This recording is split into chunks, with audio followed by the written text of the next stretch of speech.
So, welcome back. Thank you so much. Having a great time connecting with a great mind in the world of public speaking. There are, I think, many moments in life when we need to make a good impression. And sometimes we need a few tips, just a few tips, to get us through these tricky situations. So we have seen the presenter search on 3 contestants have their time to shine. Some really have shone with presenting, but you can also have a time to shine in your everyday life with Orbit Gum. And we have been hopefully giving you some absolute gems on how you can improve the way that you present yourself to the world, the way that you present when you are standing up in front of the world. We have got you covered. So if you're wondering what the best way to give an awesome public speech is, John Hamilton is the president, first of all, of the Cape Town Toastmasters Club, which comes with a lot of gravitas, and he is here to give us some tips on how you can get any crowd to hang on your every word. John, welcome to it. Morning. Thank you, Graham.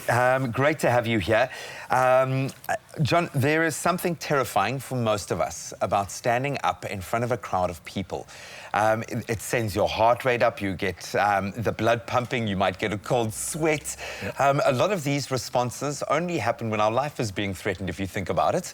Yep. Why is it so terrifying? Why is it so nerve-wracking in your experience to stand up in front of a crowd and speak? Why is this such a stressful thing for us human beings? Well, as public speakers, we are put on stage and you're thrust into the limelight.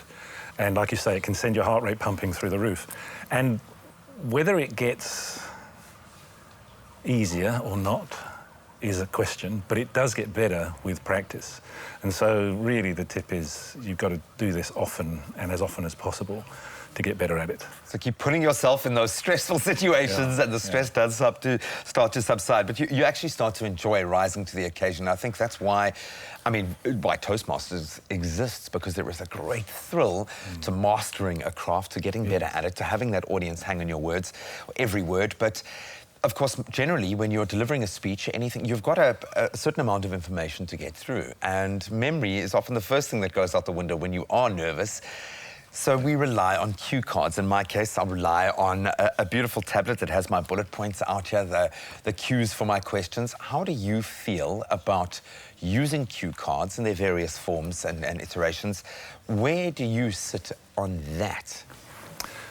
I think cue cards are great because it's better to have some headlines or some bullet points that you can follow, rather than trying to remember a whole script. We've all been through that. Yeah. Remembering a script is nerve-wracking, but cue cards can be great because they're small. You can just leaf from one to the other or refer back to one without having to have pages and then dropping pages on the floor. As inevitably will happen, yeah. Yeah, so cue cards are pretty good. I think ultimately, the nerves can be about trying to remember all the words, so a cue card can help in that sense. But for me, it's that moment, that feeling that you've connected with your audience. Yes. That is the big either success or failure that I've felt in my personal experience. And a lot of that isn't necessarily what your audience is giving to you, but what you are giving your audience. How do you get the right energy? What is the right kind of energy? What should I be telling myself when I'm about to step out there? Well, every audience is different. Yeah. So it does help if you can have a bit of a background on your audience so you know what you're playing to. But yeah, the audience will respond in some way, and what we find in public speaking generally is they will relate to a personal story. So when we're preparing speeches, we always try and throw in a personal story of some kind, or use a personal story as the main body of the speech, and people identify with that. And you'll often get people come up to you after a speech and say, I got that, and often with emotion or tears, or they're going to do something because the speech was transformative. Authentic. There is something about authenticity that really does come to bear here.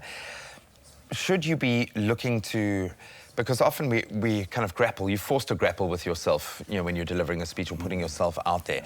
Should we be looking to create this perception of who we are? Is it all right for us to just step out there and be ourselves? Where do you sit in terms of putting on an act or presenting? What version of ourselves should we be putting on stage? I think people read authenticity very quickly. If you're coming across and you're reading something or you've rehearsed something that isn't you, people pick that up pretty quickly.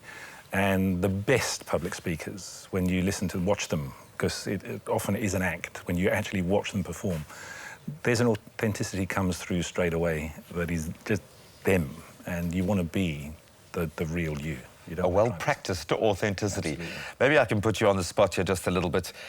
In your mind, what is a good speech? What are the things that stand out? What are you most proud of when you've delivered something?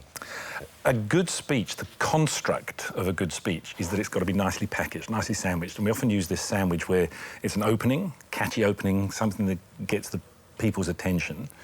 Short, maybe 1 or 2 sentences or a phrase, a catchy phrase, and then goes into a body. And every good story must have opening, body and conclusion. So you get 3 points max, because if you go longer than that, people switch off. And you've got to finish speaking before your audience has finished listening. So then you come to the conclusion, and the conclusion, again, should be a nice roundup of the speech, linking, if possible, to the introduction, so you can either repeat the phrase or that's the substance of the conclusion and then a catchy finish. And that just packages it nicely, and it's a tasty speech to listen to. I love it. For someone who speaks a huge amount, the packaging is often where I struggle. John, thank you so much. You are incredibly good at what you do. Thank you so much for sharing just a little bit of that with us. Time for you to step into the limelight and put your best foot forward. It's your time to shine with Orbit Gum. You have an opportunity to present the best authentic self. And remember to watch Presenter Search on 3, the Expresso edition, every Wednesday at 7:30 p.m. on SABC3, where our contestants are endeavouring to do just that. This week, we are going to see our remaining contestants jetting off to Swaziland for the Travelogue series. It gets real, it gets tense. They really are put to their test in this one, and they're going to try their hands at presenting as a group as well, and they're becoming quite a tight-knit group, which, of course, makes the exits ever more emotional, so make sure you tune in. It's your time to shine with Presenter Search on 3 and Orbit Gum.